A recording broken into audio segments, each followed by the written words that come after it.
Hi hello ನಮಸ್ಕಾರ, welcome back to mini log. ನಾನು ಇವತ್ತು ಚಿಕನ್ ಸಾಂಬಾರ್ ಮಾಡ್ತಾ ಇದ್ದೀನಿ. ಇಲ್ಲಿ ಒಂದು ಕುಕ್ಕರ್ನ ಬಿಸಿಗಿಟ್ಟು ಅದಕ್ಕೆ ಆಯಿಲ್ ಹಾಕಿದ್ದೀನಿ. ಇಲ್ಲಿ ಚಿಕನ್ನ ತೊಳೆದು ಇಟ್ಕೊಂಡಿದ್ದೀನಿ. ಇವಾಗ ಎಣ್ಣೆ ಬಿಸಿ ಆಗಿದೆ, ಚಿಕನ್ ಹಾಕ್ತಾ ಇದ್ದೀನಿ. ಅದರಲ್ಲಿ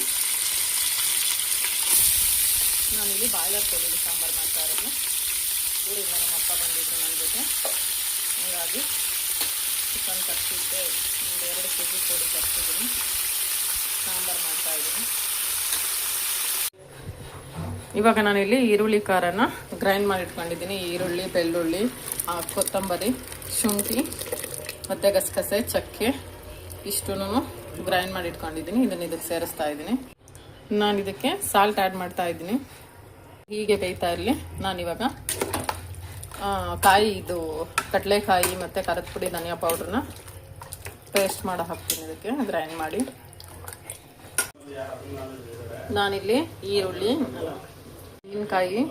ತೆಂಗಿನಕಾಯಿ, ಕಡಲೆ, ಅಚ್ಚ ಖಾರದ ಪುಡಿ ಮತ್ತು ಧನಿಯಾ ಪೌಡ್ರನ್ನ ಗ್ರೈಂಡ್ ಮಾಡಿ ಇಟ್ಕೊಂಡಿದ್ದೀನಿ. ಇವಾಗ ನಾನಿಲ್ಲಿ ಆವಾಗಲೇ ಈರುಳ್ಳಿ ಖಾರದಲ್ಲಿ ಬೇಯಿಟ್ಟಿದ್ದಲ್ಲ, ಅದಕ್ಕೆ ಇದನ್ನು ಸೇರಿಸ್ತಾ ಇದ್ದೀನಿ.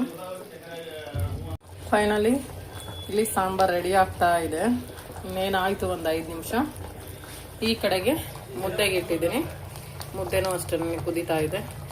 ಮುದ್ದೆನೂ ಬೇಯ್ದಿದೆ. ಇವಾಗ ತಿರುಗಿದ್ರೆ ಮುದ್ದೆನ ಸಾಂಬಾರಾಗಿದೆ, ಅನ್ನನೂ ಆಗಿದೆ. ಊಟಕ್ಕೆ ಬಡಿಸಿ ತೋರಿಸ್ತೀನಿ. ಊಟ ರೆಡಿ ಇದೆ. ಚಿಕನ್ ಸಾಂಬಾರು ವಿತ್ ಮುದ್ದೆ. ಊಟ ಮಾಡೋಕ್ಕೆ ಕುತ್ಕೊಳ್ತಾ ಇದ್ದೀವಿ. Thank you.